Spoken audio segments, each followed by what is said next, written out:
muy bien, a ver, continuando con la clase que tuvimos un cortecito, gracias hermanos, ahí el hermano Víctor nos hablaba en el sello mientras estábamos arreglando la transmisión aquí por medio del Facebook, y nos decía que le llamaba tanto la atención, ¿no? Que justo la sangre se derramara aquí encima del propiciatorio y que abajo esté en la ley. Como Dios, de alguna manera, decía él, figurativamente estaba mostrando que la sangre del sacrificio iba a ser tan importante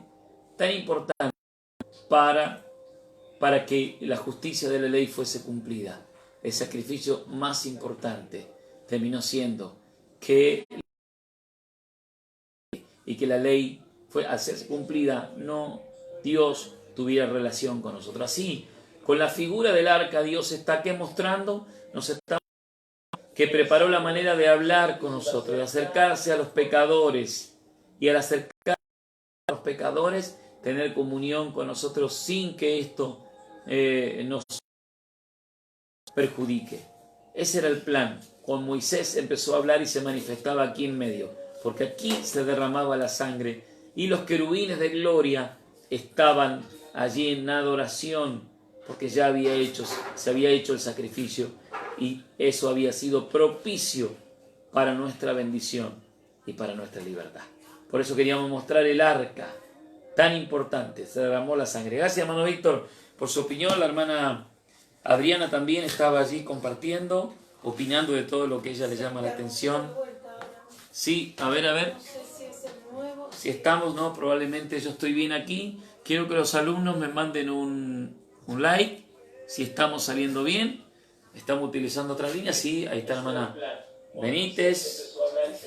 Perfecto, Laura probando ahí el sonido. Esperemos que no se trabe, porque estamos todos conectados a una sola línea en estos momentos y puede ser que... Bien, ahí están mandando, sí, que se ve bien. Perfecto, así que puede ser ahí. Muchas gracias, están entrando. Los hermanos, gracias por continuar ahí. Estoy cerrando esta primera parte. ¿Qué horario estamos? Sí, ya estamos ahí. Así que el capítulo 9 inicia mostrándonos un poco cómo estaba distribuido esa ceremonia o ese ritual ceremonial en el antiguo pacto. Sale muy cortado, dice la hermana Clarisa. A ver si estamos mejor. Está viendo Clarisa. A ver, Clarisa, mi hermana Clarisa, sí. Si ve un poquito mejor. Bien, pastor, dice la hermana de España, que está lejos, la hermana Carmen Cotrina. Bien, pastor, perfecto. A ver, van entrando y se van sumando. Bendiciones, dice hermano Rigoberto de Paraguay, también está presente. Bien. Hicimos un corte porque se nos cortó el video y cambiamos de línea. Por ahí volvemos a la otra. Sí, ahí está. La hermana Liz Rodríguez se había quedado en el dibujo del arca y varias veces lo saqué y lo puse, pero a ver ahora, ahí, de 10, bien. Desde México sale excelente. Muy bien, Mauro Cuello, perfecto. Ahí están los alumnos. Estamos terminando esta primera parte, solamente que se cortó los últimos 10 minutos. Y ya vamos al cortecito que tenemos siempre, a la pausa, al recreo. Muy bien, pero mire cómo introduce entonces un nuevo tema aquí. Va a introducir que se llevaban ahí a cabo y va a introducir el tema de la sangre aquí. Aquí entra la sangre. Yo no le oigo cortado. Muy bien, gracias, hermana Carmen Cotrina de España. De España se escucha bien y se oye bien. Muchas gracias, mi hermana. Mire, interesante un detalle para los buscadores es que aquí se menciona también el altar del incienso, que era el altar de oro, se menciona en el lugar santísimo también ya. Parece que ya hay una relación entre el lugar santo y santísimo y el otro lugar que solamente era el santo, que parece que estaba en el santo, contra la cortina del santísimo estaba el altar del incienso, y parece que aquí no. Aquí todos los dos lugares han sido unidos y ahora en el lugar santísimo está el lugar de la oración, del incienso y de la adoración al Señor. Muy interesante. Miren, eso es para que lo observen y lo busquen, cómo lo cuenta el libro de Hebreos en su capítulo 9, y ya leemos el verso número 5. Porque mire, dice que estaba el altar de oro, el arca del pacto, cubierta de oro, el maná y todo ahí. Y sobre ella los querubines de gloria que cubrían con su sombra el propiciatorio, de las cuales cosas no es ahora momento de hablar en detalle. Pero ahí les dimos un detalle, cómo era el querubín y por dónde hablaba Dios, por dónde hablaba a su pueblo y se lo hablaba a Moisés sin ningún problema. Así, dispuestas estas cosas en el primer tabernáculo, dice, entran los sacerdotes, continuamente entraban para cumplir los oficios de aquel culto. Pero en el segundo, en el segundo pacto, en este pacto de tiempo que Dios está tratando con nosotros, dice, en el segundo, solo el sumo sacerdote, en el segundo lugar, que es el lugar santísimo, solo el sumo sacerdote una vez al año, no sin sangre, la cual ofrece por sí mismo y por todos los pecados de ignorancia del pueblo. Por los pecados de ignorancia del pueblo. Está mostrando ahí entre el sacerdote. Dando el Espíritu Santo, acá está la aplicación, dando el Espíritu Santo a entender con esto que aún no se había manifestado el camino al lugar santísimo, mientras el primer tabernáculo estuviese en pie. O sea, todo aquel ritual de aquel culto indicaba que el acceso al lugar santísimo estaba cerrado. Solamente entraba en ese segundo lugar el sumo sacerdote una vez al año y no sin sangre. O sea, estaba un acceso denegado para entrar a esa misma presencia, a pesar de que estaba contándonos la historia de Cristo y de su sacrificio. Interesante. Ahora miramos el 9:9, el cual, ese tabernáculo, es figura para el tiempo presente. Según este tabernáculo se presentan ofrendas y sacrificios que no pueden perfeccionar en cuanto a la conciencia al que rinde culto. O sea, ¿qué consiste en qué? ¿Consistía todo eso? En comidas, bebidas y diversos lavamientos, en algunas versiones le dicen abluciones, creo, que son ordenanzas acerca de la carne impuestas hasta el tiempo de la restauración, rectificación, ahí no dice restauración, hasta el tiempo de la reforma, dicen otras Biblias, o de la rectificación, porque la restauración total será un día. Mire, sé que ahí es reforma la palabra o rectificación. Reforma, ¿qué es? Poner otra vez en orden, en una forma correcta, como Dios había planeado. Así que todo eso estaba solamente así hasta la hora de la reforma. ¿Por qué? ¿Por qué fue necesaria la reforma? La reforma de todas estas cosas fue necesaria porque ese tipo de culto no podía perfeccionar a nadie, no podía tratar con el carácter de las personas y infundirle o comunicarle el carácter de Cristo. ¿Ven la importancia? Entonces, seguimos. Pero, habiéndose presentado Cristo sumo sacerdote de los bienes venideros, o que han venido, por el mayor y más perfecto tabernáculo, no hecho de manos, es decir, no de esta creación, sino que vino del tabernáculo celestial, el de la creación era una sombra nada más, y no por sangre de machos cabríos y de becerro, sino con su propia sangre, entró una vez y para siempre en el lugar santísimo, obteniendo así eterna redención. Porque si la sangre de los machos cabríos, de los toros, y la ceniza de la becerra rociada, y rociado a los contaminados, santifican para la purificación de la carne, cuanto más la sangre de Cristo, el cual mediante el Espíritu Eterno se ofrece a sí mismo sin mancha a Dios, purificará nuestra conciencia de obras muertas para que sirvamos al Dios vivo. Comparación total, y aquí vamos cerrando esta parte, terminando esta parte. Si aquel ritual, que era una sombra, que era un tipo, que consistía en qué? ¿En qué consistía eso? En comidas, en bebidas, en lavamientos.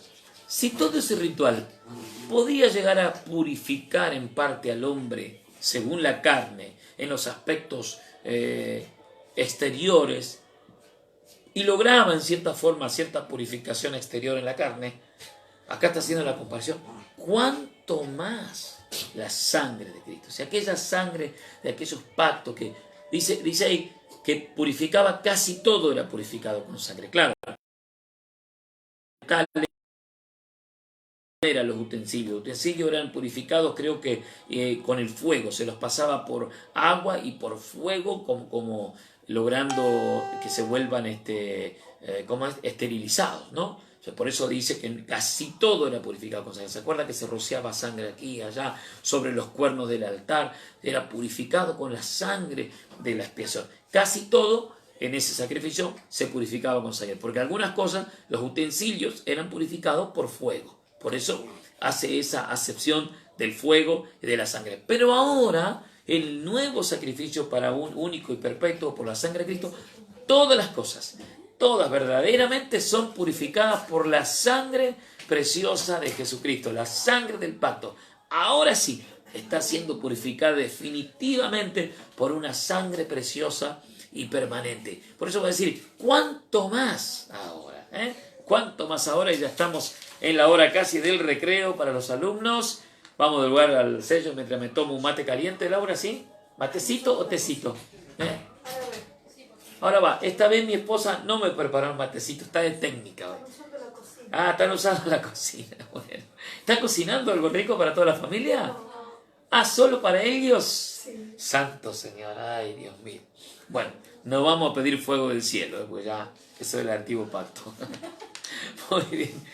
Estamos aquí entonces, miren, necesitamos ver que la descripción del capítulo 1 al 5, el culto anterior y su significado. ¿Qué era el significado de su culto? Ese culto, el verso 6 y 7, nos va a hablar de los sacerdotes que entraban diariamente al lugar santo para hacer el oficio de culto, pero el lugar santísimo una sola vez al año. ¿Qué daba a entender esto? Dando a entender el Espíritu Santo, ve que el Espíritu Santo estaba mostrándote, enseñándote, dando a entender el Espíritu Santo que el acceso al lugar santísimo estaba cerrado, denegado, no era accesible a todos. ¿Por qué no quiere remarcar el autor de Hebreos? Que ahora tenemos acceso, que eso indicaba que todavía no había acceso para todos, pero que ahora tenemos acceso, que es distinto, que ahora se abrió y se rasgó el velo. ¿Recuerda aquel día que el Señor expiró y murió en la cruz? Dice que tembló la tierra, se oscurecieron los cielos y el velo del templo se rasgó en dos. Era una señal para todos el Sanedrín, el sumo sacerdote y toda la casta ahí, el Sanedrín, una señal del velo rasgado. Ahora indicaba que todos vamos a tener acceso al lugar santísimo por medio de la sangre preciosa. ¡Qué hermoso! Está aquí la comparación del capítulo 9. Eso nos va a querer mostrar, porque va a introducir el tema de la sangre. ¿Qué tiene que ver con nosotros la sangre? Algunas Biblias, cierro, dicen, han cambiado la palabra sangre por muerte, por medio de su muerte, pero la palabra de Dios separa mucho cuando habla de la muerte de Cristo con la sangre derramada. Si hubiera sido solo por su muerte estaría completo. Esto tiene que ver con la sangre. Algunos dicen, bueno, pero a algunas mentes, a algunas conciencias les produce algo extraño, como muy fuerte la palabra sangre. Pero la Biblia dice que sin sangre no hay remisión de pecado. La sangre preciosa de Jesucristo. Del comienzo comenzaron los sacrificios cuando el hombre pecó, porque era la única manera de cubrir sus pecados. Prevenido la sangre preciosa de Cristo perfecta, ya no hace falta más sangre de ningún animal, porque esta fue suficiente, agradable a Dios, eterna, y fue llevada hasta el mismo altar allí en los cielos. Eso va a decir el capítulo 9. El verdadero significado de este sistema del lugar terrestre, el sistema. El lugar santo es tipo de la vieja dispensación en la cual los hombres no tenían verdadero acceso a Dios. Los sacrificios de cosas materiales, viandas, bebidas, todo, eran ordenados temporalmente. ¿Hasta dónde? Hasta el tiempo de reformar. Y tiene una nota aquí muy linda. ¿Cuándo hace falta una reforma?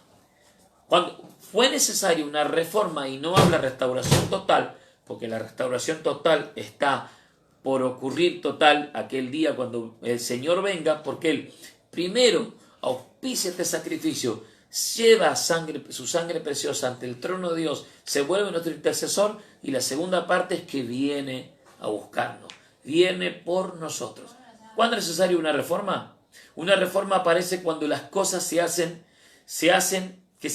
requieren demasiadas imposiciones, leyes, ordenanzas, imposiciones, más que una cuestión de vida y acciones por naturaleza. Claro, cuando están las imposiciones y demanda, todos están, se requieren muchas demandas e imposiciones, y esto es una cuestión de vida y naturaleza. Dios quería llegar al nuevo pacto, porque en el nuevo pacto hay una cuestión de vida de Dios dispensada a los que creen y una cuestión de naturaleza. Todo llega a ser agradable a Dios por la propia naturaleza espiritual de Dios impartida a los creyentes. Ahí es donde el antiguo pacto solo era una sombra, solo era una demostración simbólica de lo que Dios tenía planeado con nosotros. Así que hasta el momento de reformar las cosas, algunos teólogos dicen, bueno, era necesario reformar eso, volver a enderezar. Viene de la idea de, ahí está, lo había leído en el griego, viene de la idea de reformar, poner en derecho otra vez las cosas, ponerlas en su lugar con miras a la restauración total. ¿Cuándo será? Cuando el Señor venga. Un tema muy bonito, y yo miraba un libro que me gusta mucho, el libro de Cantar de los Cantares, en su capítulo, a ver si lo tengo anotado por aquí, en su capítulo, creo que es 6, ya lo voy a ver por aquí, bueno, lo tenía marcado, en su capítulo 4, el libro de Cantar de los Cantares, capítulo 4, verso 6, el amado le dice a su amada, precisamente, me iré al monte de la mirra y del incienso. Y luego le dice que vuelve por ella. Eso hizo nuestro amado. Fue al monte de la mirra, del incienso. La mirra significa que gotea algo delicioso y algo aromático, pero tiene gusto amargo. Él gustó la muerte, pero terminó siendo algo perfumado, maravilloso, un aroma agradable, como el incienso también, que era un aroma, un monte de incienso es como un humo blanco que subía a la vez de una vida pura, pero con un olor grato a Dios. Fue al monte de la mirra y del incienso para luego prometernos volver por nosotros. Por eso, allí comenzaron a reformarse las cosas, porque el antiguo pacto no estaba correcto, no estaba exacto. Entonces no podía lograr algo, pero cuando se reformó, se empezó la reforma, ahí comienza la reforma de todas las cosas, entonces recién allí vamos rumbo a la restauración total. Dios está restaurando nuestras vidas por medio de la iglesia, va continuando esta restauración. ¿Hasta cuándo? Hasta la restauración total. Y a eso vamos. ¿Cuándo ocurrirá esa redención total? El día de la aparición de nuestro Señor Jesucristo. Todo está contado aquí también en el libro de Hebreo y Tabernáculo, porque era necesario un tabernáculo ya no temporal, sino eterno y distinto. El cambio de templo hace que el tabernáculo sea otro lugar ahora. Pueden buscar allí, estamos terminando, Marcos 15, 37 y 38. Entonces, ¿cómo termina la nota aquí? El tiempo de reformar las cosas, este tiempo se inaugura con el sacrificio de Cristo, mediante el cual los hombres experimentan el verdadero perdón, la regeneración de sus almas y una vida de comunión perfecta con Dios. Cristo, pues, es el que nos abre el camino al lugar santísimo. ¿Y qué significa esto?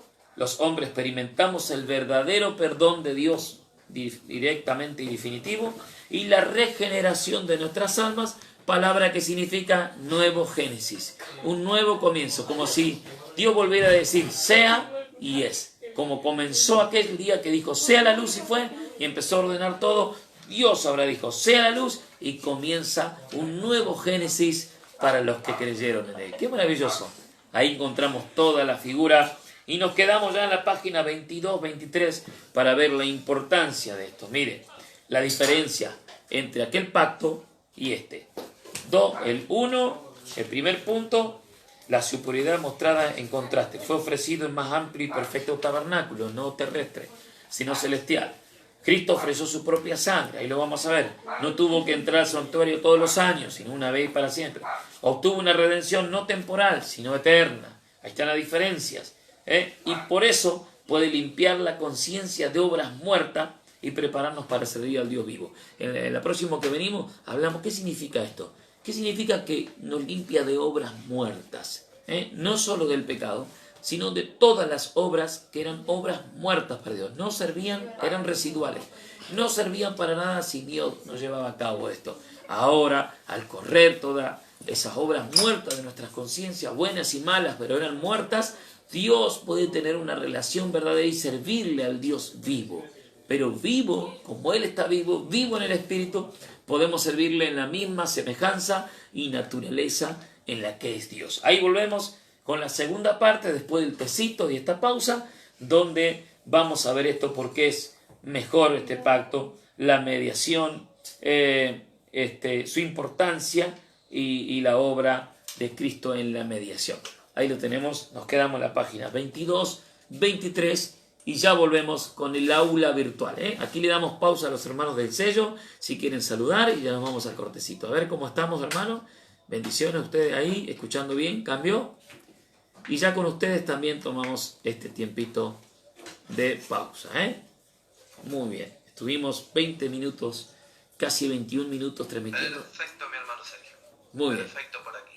Aún estamos pegados al sello, oyendo la clase y escuchando atentamente esto tan maravilloso que es conocer las profundidades del Señor, ¿no? Amén. Muy bien. Y es una realidad tan grande el nuevo pacto. Me gustó lo que compartías recién. ¿Por qué la necesidad del nuevo pacto? Porque el antiguo pacto era imposible llevarlo a cabo. Así es. Era insostenible, no había manera de que el hombre pueda cumplirlo, ¿no? Así es. Y qué gran regalo del Señor por esa gracia hermosa, hoy ser partícipe de este nuevo pacto que es lo que muchos antiguos hubieran deseado y estuvieron esperando ver, pero no pudieron porque para nosotros hoy este tiempo es una hermosura, compartir estos tiempos, disfrutar de esta clase, ver a Cristo camino a aquel Calvario. Si bien esa copa que él no quería beber, sabía lo amarga que era, pero cuánto amor para hacerlo y dar ese paso. Y amor por nosotros, amor por aquellos que no lo merecían, por aquellos que no lo merecíamos, pero lo vemos a ese Cristo cargando esa cruz, rumbo a perfeccionarse, a ser el sumo sacerdote, mayor que cualquiera de los que hubo antes. Hermosa clase, muy claro todo, se escucha bien, no hay interrupciones, no hay cortes. Bien, qué bueno, hermano. Todo perfecto por la transmisión. Francamente me sorprende por lo bien que se responde. Buenísimo, Un hermano. abrazo, Sergio, estaremos a la escucha para los próximos cambios. Muy bien, mi hermano Víctor, muy bien ahí. Gracias, hermano Víctor, aquí haciendo el cortecito. Volvemos en 15 minutos 20, esperen allí, tomen un tecito, acomoden la anotación allí, aprovechen a tomar nota para las respuestas del cuestionario, los que vienen por esa parte, y cualquier pregunta la pueden formular, escribir también allí en el Facebook. Ya volvemos en 10 minutos. Dios los bendiga. Aquí volvemos con lo que es la clase virtual, Hebreos y Tabernáculo. Nos volvemos a encontrar en unos minutos. Bendiciones.